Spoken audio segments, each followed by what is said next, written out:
Hi hello ನಮಸ್ಕಾರ ಸ್ನೇಹಿತರೆ, brilliant ಕರ್ನಾಟಕದ ಮತ್ತೊಂದು ವಿಡಿಯೋಗೆ ನಿಮಗೆಲ್ಲ ಸ್ವಾಗತ. ರೇಣುಕಾಸ್ವಾಮಿ ಕೊಲೆ ಪ್ರಕರಣದ ಆರೋಪಿ ನಟ ದರ್ಶನ್ ಅವರು ವಕೀಲರನ್ನು ಬದಲಾಯಿಸಿದ್ದಾರೆ. ಈ ಬೆನ್ನಲ್ಲೇ ನೂತನ ವಕೀಲರ ಮೂಲಕ ಪ್ರಕರಣದ 60 ಸಾಕ್ಷಿಗಳ ವಿಚಾರಣೆಗೆ ನಿಗದಿಪಡಿಸಲಾಗಿರುವ 1 ವರ್ಷದ ಗಡುವನ್ನು ಕಡಿತಗೊಳಿಸುವಂತೆ ಸುಪ್ರೀಂ ಕೋರ್ಟ್ಗೆ ಪುನರ್ ಪರಿಶೀಲನಾ ಅರ್ಜಿ ಸಲ್ಲಿಸಿದ್ದಾರೆ. 1 ವರ್ಷದ ಅವಧಿಯನ್ನು ಮರುಪರಿಶೀಲಿಸಿ ಕಡಿಮೆ ಮಾಡುವಂತೆ ಅರ್ಜಿಯಲ್ಲಿ ಕೋರಲಾಗಿದೆ. ಕೇಸ್ ವಾದದಿಂದ ವಕೀಲ್ ಸುನಿಲ್ ಕುಮಾರ್ ಹಿಂದೆ ಸರಿದು 59ನೇ ಸೆಷನ್ಸ್ ನ್ಯಾಯಾಲಯಕ್ಕೆ ಮೆಮೊ ಸಲ್ಲಿಕೆ ಮಾಡಿದ್ದಾರೆ. ದರ್ಶನ್, ಲಕ್ಷ್ಮಣ್ ಮತ್ತು ನಾಗರಾಜ್ ಸೇರಿದಂತೆ 3 ಆರೋಪಿಗಳ ಪರ ವಕಾಲತಿನಿಂದ ಹಿಂದೆ ಸರಿಯೋದಾಗಿ ಕೋರ್ಟ್ಗೆ ಮಾಹಿತಿಯನ್ನು ನೀಡಿದ್ದಾರೆ.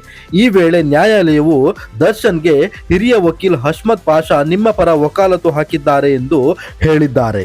ಪ್ರಕರಣದ ದಾಖಲೆಗಳನ್ನು ನೂತನ ವಕೀಲರಿಗೆ ಹಸ್ತಾಂತರಿಸುವಂತೆ ಕೋರ್ಟ್ ಸೂಚಿಸಿದ್ದು, ದಾಖಲೆಗಳನ್ನು ಈಗಾಗಲೇ ಕುಟುಂಬಸ್ಥರಿಗೆ ನೀಡಲಾಗಿದೆ ಎಂದು ಸುನಿಲ್ ಪರ ವಕೀಲರು ಕೋರ್ಟ್ಗೆ ತಿಳಿಸಿದ್ದಾರೆ.